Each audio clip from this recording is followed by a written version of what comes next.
Welcome to my channel Eat and Travel with Sylvie, and today I'm going to show you my favorite food recommendations around Bay Area with San Francisco in general.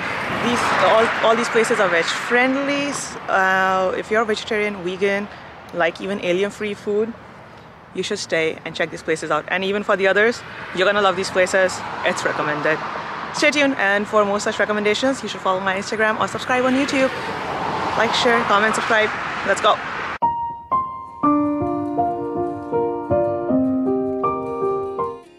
First up on my list was Lady M Boutique, which is known for its crepe cakes. They have a lot of varieties here.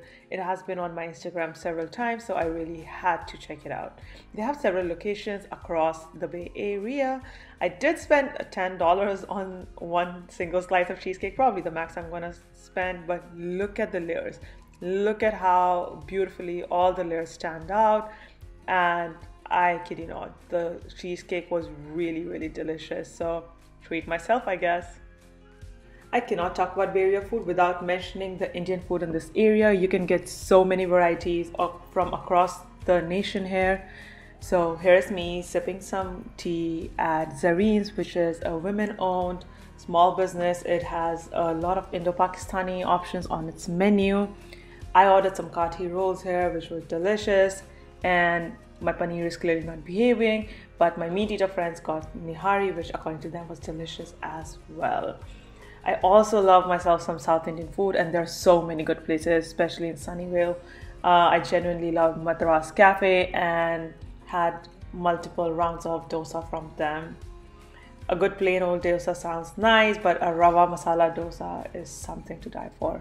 Look at the amount of chutneys and sambar they send you with just one dish. Love it, every part of it. A good thing about all the variety of Indian food there is you get these lesser known varieties there, like the Indo-Chinese food, which in my opinion is a very superior cuisine. And I got some gobi Manchurian and momos there. Let's take a step aside from the Indian food for a second and talk about another taco truck that we found just walking by. These are Super Tacos El Condro in Mountain View. Sorry, not the greatest visualization here. We were really tired by this time, but I assure you the tacos were fantabulous. So much food for under $10, amazing. Bay Area has a rich history of immigration from Greater China, so these communities have also brought in so much good food with them, even outside the SF Chinatown. For example, FT Barbecue that my homie took me to, which is a Taiwanese barbecue place.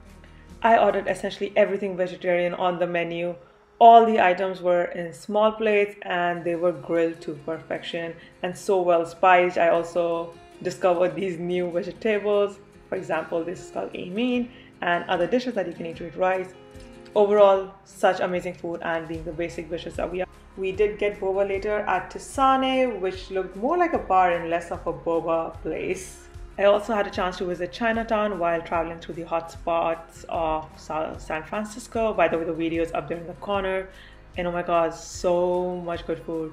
This is House of Dim Sum, and look at the amount of dim sum options and the rolls that they have in here, as well as other noodle dishes in general.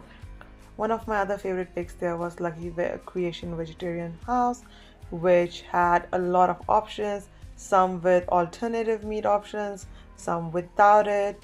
And I also got boba later by a nearby boba store called Buy Me Boba Tea, and it was super fruity, super fresh. Love it. There's a very common misconception that Chinese food tends to be a lot more meat centric, but there's a huge Buddhism culture amongst the Chinese people, and that's how I'm able to get all these vegetarian restaurants. So be open. I love Asian bakeries. Like, there's so many options there, and they do not tend to be super sweet. The breads are baked so well. They're so flavorful. So when I saw this particular bakery on top of several recommended lists, so I had to check out, and I got the scallion bread, which really lived up to its hype. Speaking of hype, I also checked out the famous Ramen Nagi, for which I stood in line for more than an hour. I was a little disappointed with this one, since for the vegetarian option, their choice of protein per se were 2 pieces of hash browns. Definitely unconventional. The broth was nice, so definitely only a one-time place for me, and I won't be returning, but I wanted to include it.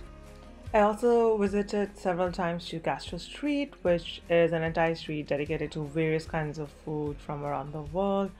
It's so much fun to have so many options in small radius. Here we decided to check out an Italian place. Everything from the appetizers to the main course to the dessert, especially this beautiful tiramisu was amazing, highly recommended. Another such food-centric block was in downtown San Jose. This was called the San Pedro Square. They had an entire market full of different kind of food. I had Nepali momos here. There were also a lot of bars and clubs in this area. So super fun for a night out.